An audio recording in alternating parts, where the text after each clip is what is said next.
Vous êtes-vous déjà demandé ce que les gens pensent de vous avant même de vous avoir parlé? C'est fascinant, n'est-ce pas?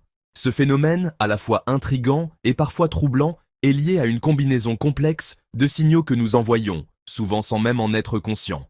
Ce n'est pas qu'une question de première impression, c'est bien plus subtil. Les gens se forgent des opinions sur nous en quelques secondes, influencés par une multitude de facteurs, et cela peut avoir des conséquences sur notre vie personnelle, professionnelle et même sur notre estime de soi. Restez avec moi, parce que ce que je vais vous expliquer pourrait littéralement changer la façon dont vous vous percevez et dont vous interagissez avec le monde. Tout commence avec notre apparence physique. Avant même d'ouvrir la bouche, notre posture, notre style vestimentaire, notre expression faciale envoient des signaux forts. Imaginez une personne entrant dans une pièce avec le dos droit, un sourire confiant et des vêtements soignés. Vous penseriez peut-être qu'elle est assurée, compétente, voire charismatique. À l'inverse, quelqu'un qui évite le contact visuel, qui a l'air négligé ou renfrogné, peut être perçu comme distant, peu fiable ou désorganisé. Mais voici le plus fou. Ces jugements ne sont pas toujours exacts. Pourtant, ils influencent la manière dont les gens vont vous traiter. Et ce n'est pas tout. Les stéréotypes culturels jouent aussi un rôle énorme. Par exemple, dans certaines cultures, un homme en costume-cravate peut immédiatement être associé au succès ou au pouvoir, alors qu'un individu habillé de manière plus décontractée pourrait être jugé comme moins sérieux. Mais est-ce juste? Absolument pas. Ce sont des biais inconscients, profondément ancrés en nous par des années d'exposition à des images, des normes sociales et des croyances collectives. Et ces biais ne se limitent pas aux vêtements, la couleur de la peau, la corpulence, la coiffure, et même des détails aussi subtils que le port de lunettes ou de bijoux peuvent influencer l'opinion initiale des autres. Mais pourquoi sommes-nous programmés pour juger si rapidement? C'est là que la psychologie entre en jeu. Le cerveau humain est conçu pour traiter des informations à une vitesse fulgurante. En une fraction de seconde, il analyse tout ce qu'il voit pour tirer des conclusions rapides. Cela remonte à l'époque où nos ancêtres devaient évaluer si un étranger représentait une menace ou une opportunité. Cette capacité de jugement instantané, qui a été cruciale pour la survie, est encore active aujourd'hui, bien qu'elle soit désormais moins utile dans notre société moderne. Les neurosciences expliquent aussi comment nos cerveaux utilisent des raccourcis, appelés heuristiques, pour prendre des décisions rapides.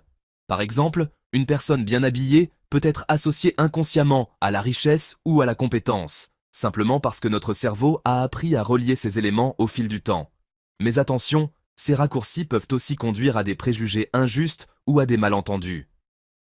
Ce qui est encore plus fascinant, c'est que les jugements des autres ne se limitent pas à ce qu'ils voient. Le ton de votre voix, votre manière de parler et même la vitesse à laquelle vous vous exprimez peuvent influencer leur perception. Des études montrent que les personnes qui parlent calmement et de manière posée sont souvent perçues comme plus intelligentes et dignes de confiance. En revanche, quelqu'un qui parle vite ou de manière désordonnée peut être jugé comme nerveux ou peu fiable, même si ce n'est absolument pas le cas. Et cela ne s'arrête pas là. La manière dont nous interagissons avec notre environnement peut également envoyer des messages puissants. Prenons un exemple simple. Si vous êtes dans une réunion et que vous consultez fréquemment votre téléphone, vous pourriez être perçu comme désintéressé ou impoli, même si vous êtes simplement en train de vérifier une information importante.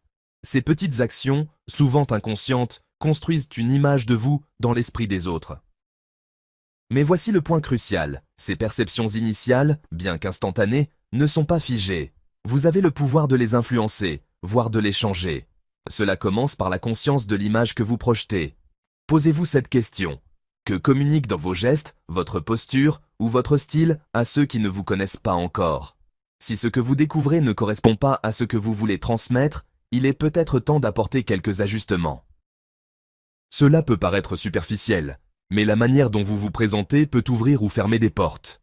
Imaginez aller à un entretien d'embauche en jeans déchirés et t-shirt, alors que le code vestimentaire de l'entreprise est formel. Peu importe vos compétences, vous aurez peut-être du mal à convaincre que vous êtes le bon candidat.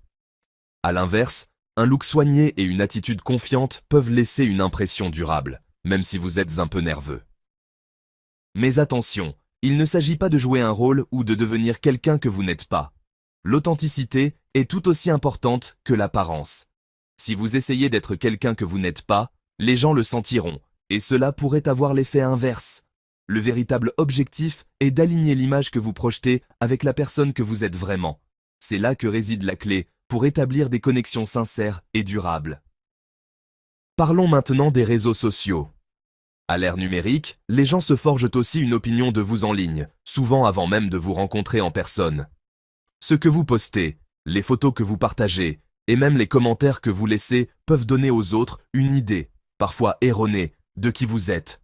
Une simple image peut être interprétée de 1000 façons différentes, et les conséquences peuvent être surprenantes. Alors, réfléchissez à ce que votre présence en ligne dit de vous. Est-ce que cela reflète vraiment vos valeurs et votre personnalité? Mais alors, que faire pour reprendre le contrôle de la perception des autres? Tout d'abord, il faut accepter que vous ne pourrez jamais totalement contrôler ce que les gens pensent de vous. Chacun voit le monde à travers le prisme de ses propres expériences, croyances et émotions. Cependant, vous pouvez maximiser vos chances d'être perçu de manière positive, en étant conscient de vos actions, de vos paroles et de votre apparence. Ensuite, travaillez sur votre confiance en vous.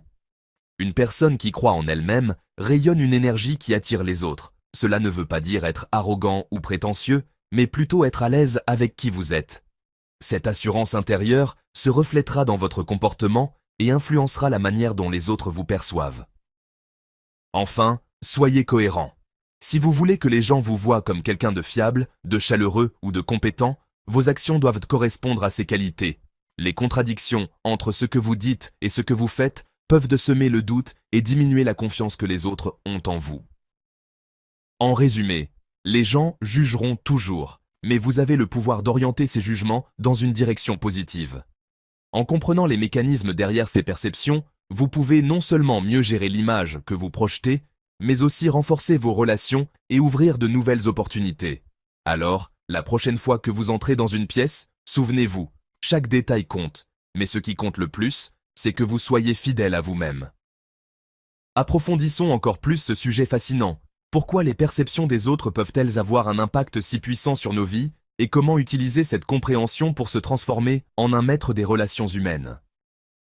Commençons par explorer la puissance sociale de ces jugements instantanés. Les êtres humains sont intrinsèquement sociaux et notre besoin d'appartenir à un groupe influence profondément nos comportements. Ce besoin remonte à l'époque préhistorique, où être accepté par un groupe pouvait littéralement signifier la différence entre la vie et la mort. Aujourd'hui, cette dynamique persiste. Lorsque les gens nous perçoivent d'une certaine manière, cela détermine souvent la manière dont ils interagiront avec nous. Ces interactions peuvent influencer nos opportunités, notre réseau et même notre succès. Prenons l'exemple du monde professionnel. Vous pourriez être un expert dans votre domaine, mais si votre attitude ou votre apparence ne correspond pas aux attentes de votre environnement de travail, il est possible que vos compétences passent inaperçues. Des études ont démontré que les employés perçus comme confiants et charismatiques ont plus de chances d'obtenir des promotions, même si leurs performances ne sont pas systématiquement supérieures à celles de leurs collègues. Ce phénomène est lié à ce que les psychologues appellent l'effet halo. Une qualité positive perçue, comme la confiance, peut faire briller d'autres aspects de votre personnalité ou de vos compétences, qu'ils soient vrais ou simplement supposés. Mais cette dynamique ne s'arrête pas au monde du travail. Dans les relations personnelles, nos perceptions initiales peuvent influencer les amitiés que nous développons ou même les relations amoureuses que nous formons. Imaginez quelqu'un que vous croisez pour la première fois lors d'un événement social. Une attitude chaleureuse et un sourire sincère pourraient me suffire à créer un lien, même sans échange verbal. À l'inverse, une expression fermée ou un langage corporel maladroit pourrait dissuader quelqu'un d'entamer une conversation, même si cette personne aurait, en réalité, énormément de points communs avec vous. Et parlons maintenant d'une chose à laquelle peu de gens pensent, la façon dont ces jugements influencent non seulement nos relations, mais aussi notre propre perception de nous-mêmes. Si les gens autour de vous vous perçoivent comme une personne compétente et digne de confiance, vous pourriez commencer à adopter ces traits de manière plus affirmée. C'est ce que l'on appelle la prophétie autoréalisatrice. Lorsque nous sommes traités comme quelqu'un de capable, nous avons tendance à agir en conséquence, ce qui renforce encore cette perception. Mais l'inverse est également vrai. Si nous sommes constamment jugés négativement ou sous-estimés, cela peut éroder notre confiance et nous pousser à nous comporter en accord avec ces jugements. Voici une autre facette captivante. Le langage non verbal est universel, mais son interprétation peut varier selon les cultures. Ce qui est perçu comme un signe de confiance dans une culture, comme un contact visuel direct, peut être vu comme impoli ou agressif dans une autre. Par exemple, au Japon, l'humilité et une attitude modeste sont hautement valorisées, tandis que dans des cultures plus occidentales, une attitude audacieuse et expressive est souvent associée au leadership.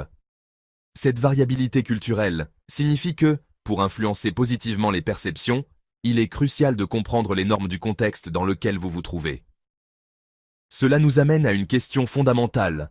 Que faire pour déconstruire ces jugements injustes ou erronés que les autres pourraient avoir sur nous? La clé réside dans la communication.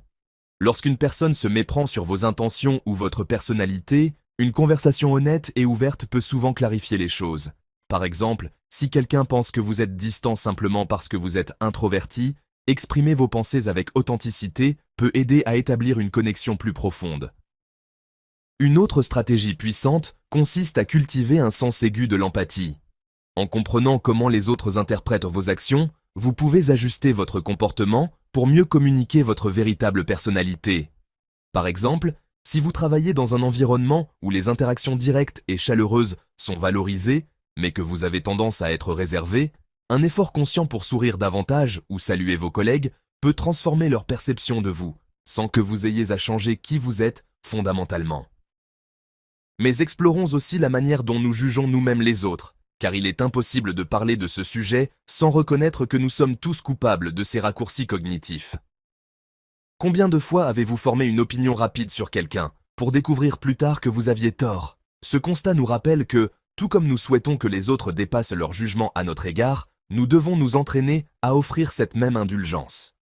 Cela signifie prendre le temps de connaître les gens au-delà des premières impressions, et remettre en question nos propres préjugés.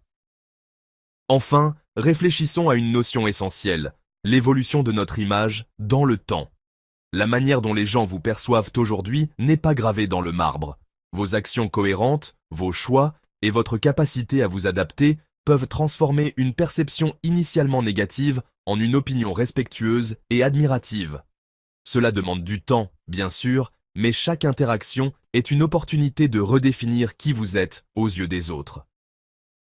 Pour résumer, ce que les gens pensent de vous sans vous connaître est un miroir complexe de ce que vous projetez, de leurs propres expériences et de la dynamique sociale. Cela peut sembler intimidant, mais c'est aussi une opportunité incroyable. En prenant conscience de ces mécanismes, vous pouvez non seulement influencer positivement ces perceptions, mais aussi vous libérer de la peur du jugement. Après tout, la perception des autres ne définit pas qui vous êtes, mais elle peut devenir un outil puissant pour construire les relations et la vie que vous souhaitez.